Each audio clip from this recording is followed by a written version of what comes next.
How you doing? I'm Thomas Nybeck. This is 365 Days Towards Racial Change. More Java to ya, depending on when you are taking advantage of today's offering. This is day 303. And, I was just thinking before I got all this going, is how you ever notice how disadvantaged groups in America, it's all kind of a response to white male power and prosperity. It's not we're not essentially in conflict with each other. We are having issues and problems with the power group, and it's headed essentially by white males. It's not to bring in indictment, sorry about that, against all white males, of course. I've got plenty of support and friends whom I love and have fellowship with. But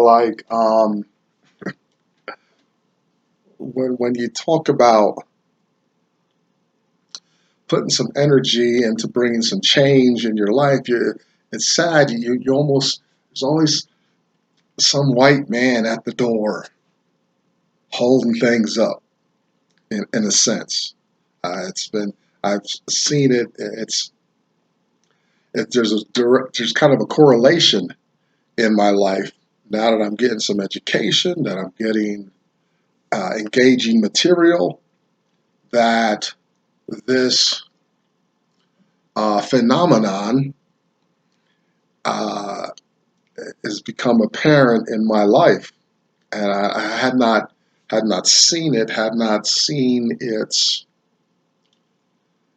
ugly head, until I slowed down and started taking some inventory about what the hell I was doing, who I was serving, and stuff. I can confess it's not any big secret. I've had in the past major problems with drugs, alcohol, crack cocaine. Yeah, and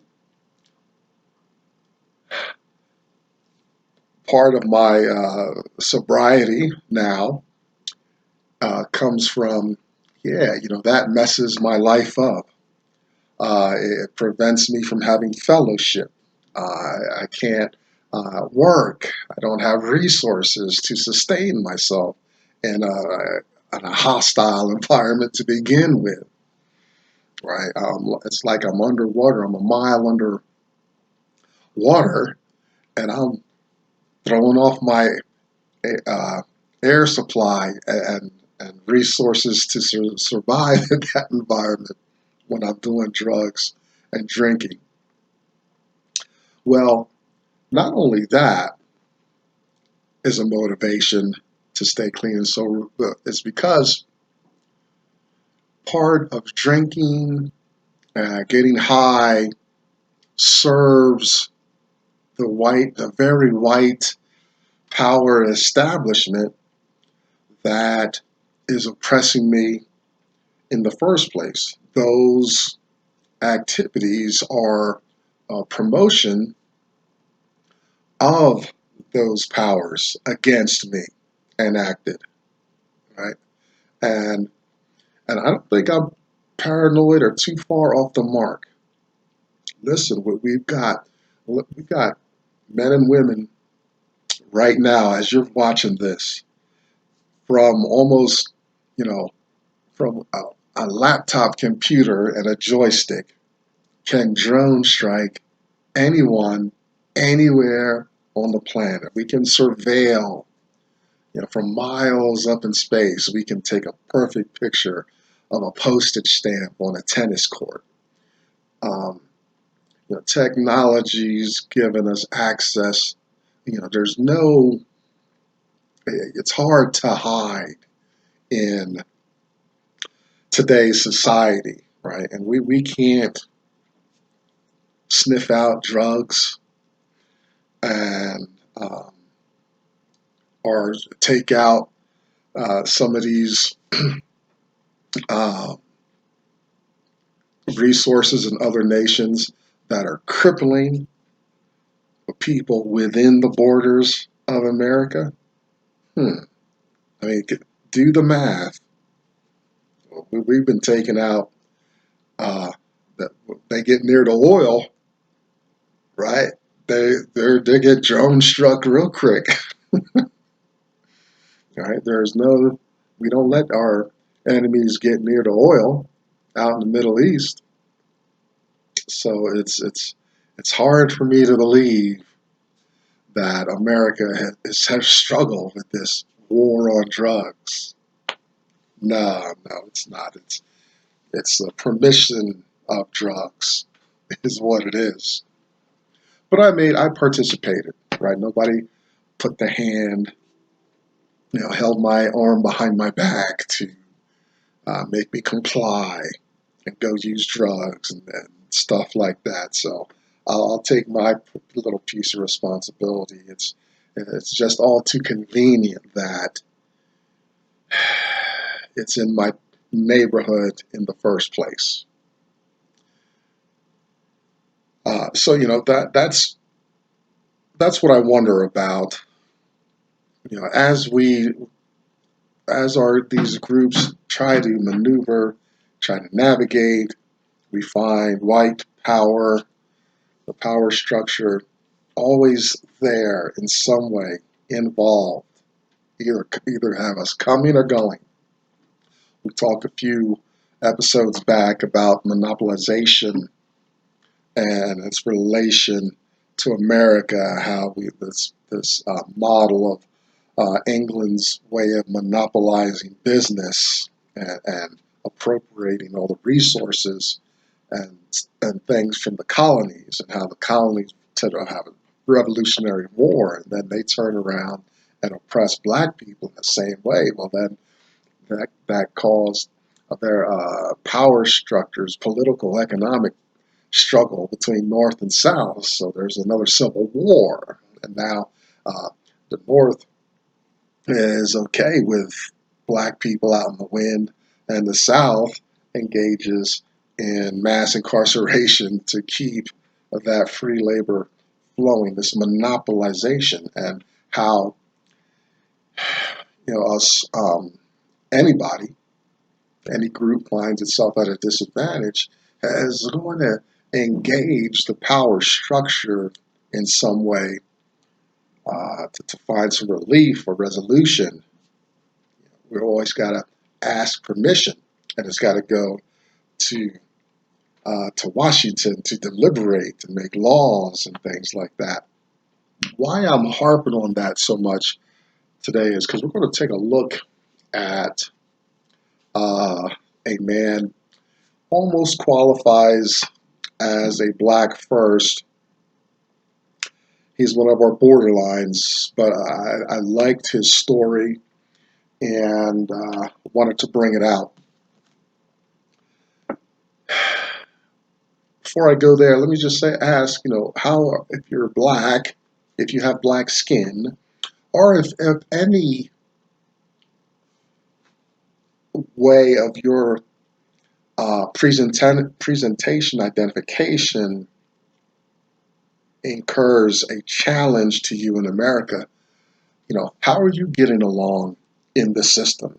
How have you had to compromise? Where are you still finding resistance to open and equal participation and competition in the American system, right? Black folks, it's hard because our skin color is apparent. It's there. But, if you're gay, you have different likes or dislikes, um, ideologies or religious beliefs that may be contrary to the majority, the popular ways of being and thinking in the system. Well, you're your oppression, your way of coming out and demonstrating some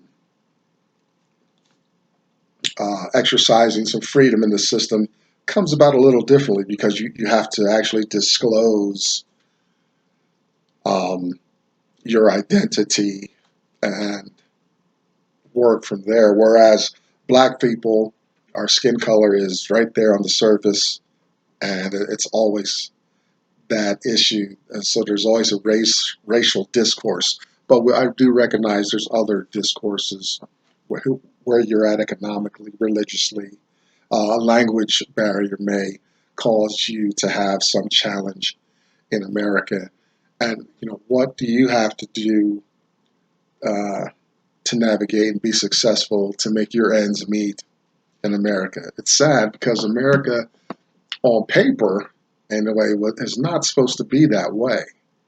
The founding fathers, oh, they talked a big game, excellent game as far as maybe any government or regime on the earth ever. Maybe that's why America has such longevity, but in practice, not so. And I think we may be seeing, this is the year now, 2020. I think we're seeing maybe the end, maybe some wrapping up of America's course in the world, and we may see some interesting changes, I think, coming up in the near future in my lifetime. Some initial changes to address maybe the antiquity of the Constitution, how there's an impotency we run into. There's a person that's exposed some vulnerabilities in our founding document, uh, some loopholes and blind spots in the document that we're going to need to shore up after this present administration exhausts itself. Back to our days, kind of first.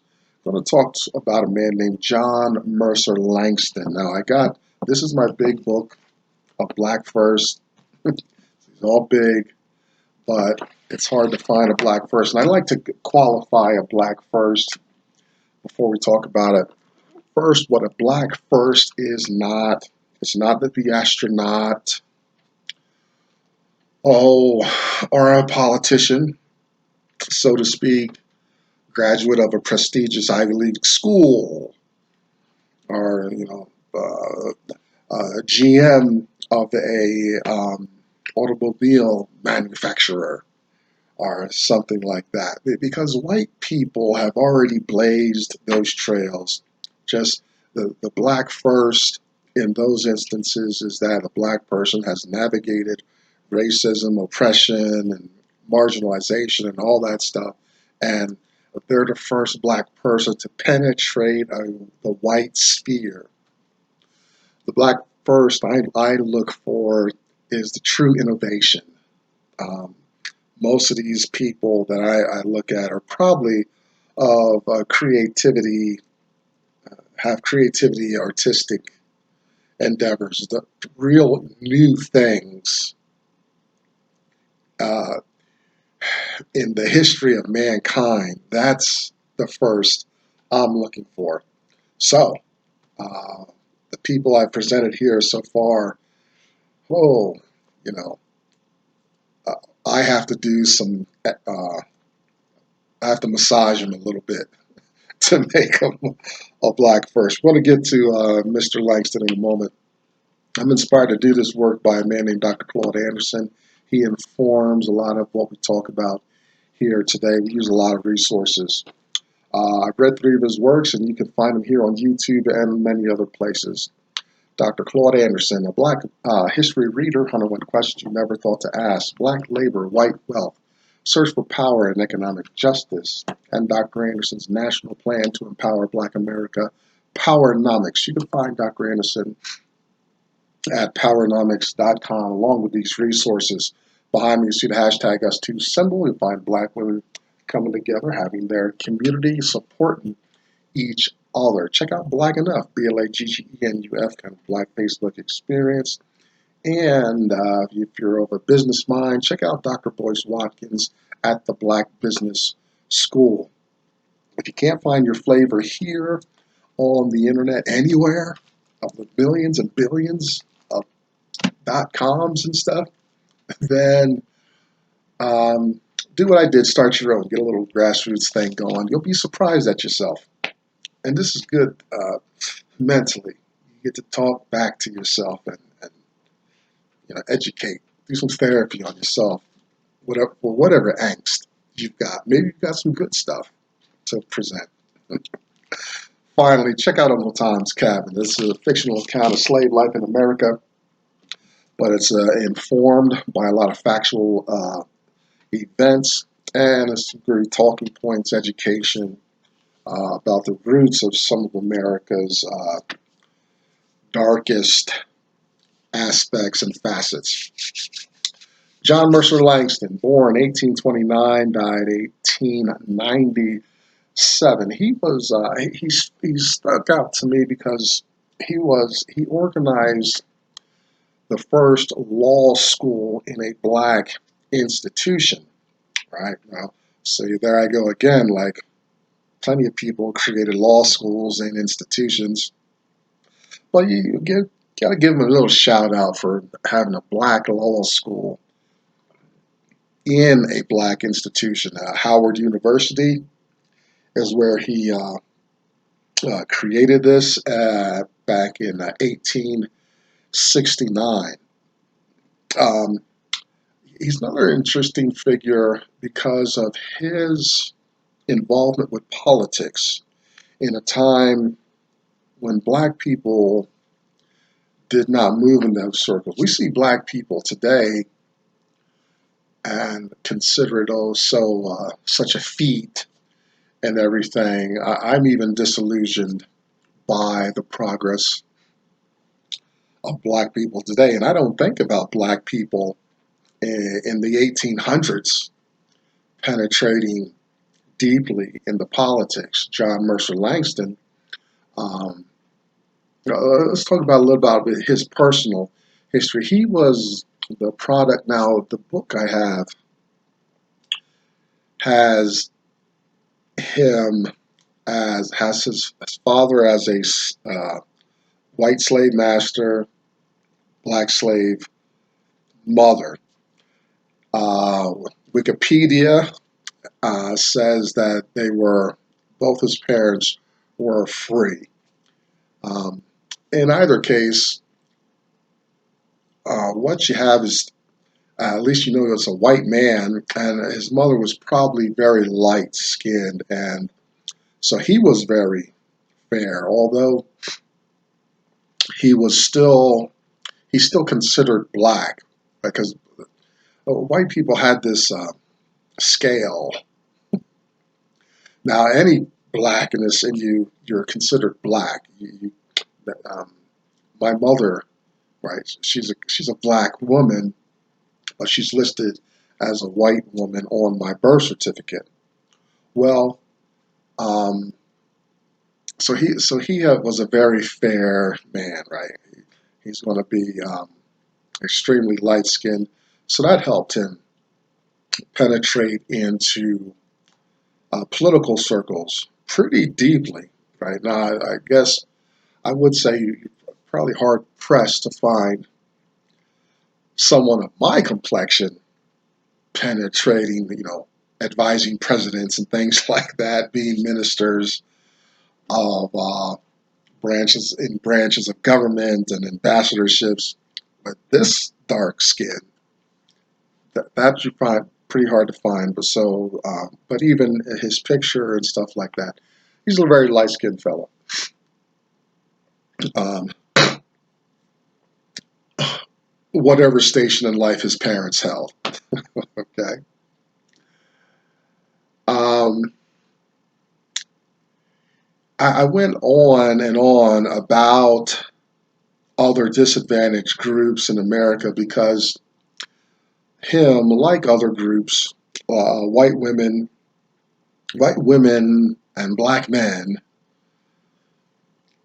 and black. I should include black women in that, but there's some issues there. Anyway, white women and black men, as at least, have some common denominators with confronting the system, the power group, right? The white male power group, and so you'll find a lot of overlap of support in these in both communities, right? You'll find white women advocating for black freedom, like a Harriet Beecher Stowe and things like that. Um, an issue for white women is suffrage, right? So getting the women to be able to vote and things like that. So that comes from the white female population community. Black males are going to reciprocate, right? And so here, Langston is a supporter of suffrage, getting the women to vote and participate in politics. So um, you don't. I went on and on about that because I wanted to bring home this point that black men, white women seem to have, in their they had a common oppressor in um, white males. The enemy of my enemy is my friend, right? So those two groups all were able to communicate and have some support with one another. Um, his both of his parents died, I guess, at his early age, but he was actually embraced by his father's side, the white folks. So that was a plus. So that helped him in his education, influence, resources, nothing but good stuff going on behind him. You know, maneuvering in the system, right? His experience of racism was probably watered down considerably, I'm guessing, as he's coming up through the ranks. He ended up penetrating pretty deep into uh, politics. He interacted with Ulysses Grant, another president after him, Hayes, and was minister to the Dominican, U.S. minister to the Dominican Republic and Haiti. There's a part of where the ambassadorship is.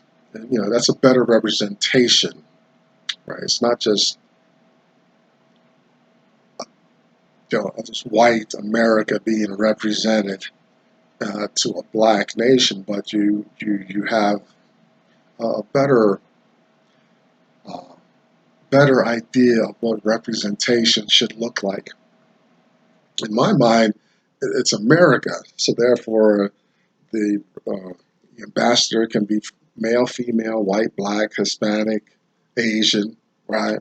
Because you're representing America. We're still working on that part. um, but anyway, he was able to penetrate these circles, interact with presidents, be ambassador, minister to some of these um, other areas in the land.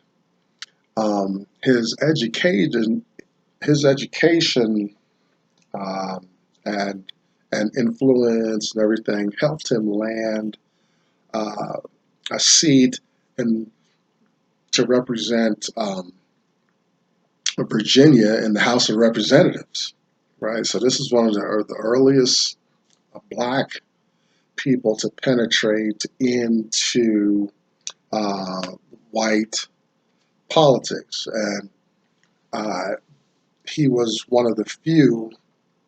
The resource I looked at, Wikipedia, said he was only one of five people, black people, to get uh, that far into politics before the South, and this is concerning the South. Before the South rose up and tweaked the laws, increase pressure, make it more difficult for black people to move in those circles. Ooh, excuse me. Sorry, trust me, I am engaged, and so the South created rules to disenfranchise blacks, to keep black people out of politics. They didn't like uh, seeing black people move and stuff, participate and whatnot. And I bet you it was another one of those kind of backroom, closeted meetings and agendas, right? Where uh, so here's you have a chance to have a black person actually in the room to hear policies, to hear finally these secret agendas going on among uh, white power, but uh, you know, they caught him off like doing some work, political work one day, and had their committee and start adjusting the rules and qualifications for politics for black people to be excluded, or at least make it exponentially harder for black people to penetrate politics. I actually look. This is we're talking mid 1800s, but I saw this. I feel I saw this today in 2020, where you had Cory Booker and um, I think Harris, the female senator, right? Um, you had them, the Democratic National Convention, like did something where, uh, so now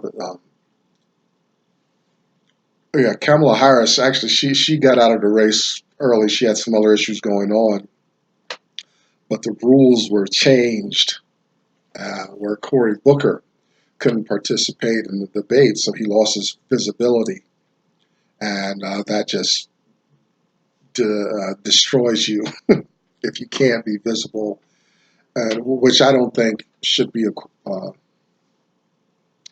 qualification. Like they have these um, requirements, financial requirements, and things like that. But that's to me, it's another form of racism, right? You don't have a person has his support, but their war chest may be a little thin or something like that, and so now they're excluded. They don't get exposure, right? Because they can't run ads and things. But you got a guy who's a billionaire and just wants to start moving. Oh, and listen, they got like Andrew Chang. Sure, the guy's got money. So to me, it's racism expressed in the financial phenomenon dimension, right? So that's what happened in a sense with Langston. Langston was already in moving around, had his influence, so he was secure. It's just that the white power shut the door behind him, and it was just you know, they pushed back the timeline for black representation in government when they did that, right? The white power felt uh, John Langston penetrated too easily, and so they had to up their game. Uh, where, of course, the good old white boys club still did well, but Langston, he was just one of the last to make it through in there so easily. It may be the same way in the space I live in. I am one of the last people to have this 2 year kind of contract uh, with this living space, but I also happen to be black and things like that. So it's interesting to see if that is a factor. So that's just something to think about. Politics, America was having this opportunity to approach kind of getting it right, and so to speak, um, but the white power just rose up and had to shut the door. Didn't like um, having that black competition, especially in politics, and that power couldn't want to have that competition and mingling of the skin colors in politics. John Mercer Langston, check him out. Probably find more, but I just he stood out to me as a black first. I'm Tomlin's Nyback, and I hope I'm just as common as ducks swimming on a pond. That's 365 days towards racial change. We'll see you next time. Come back, as we got plenty more stuff to do.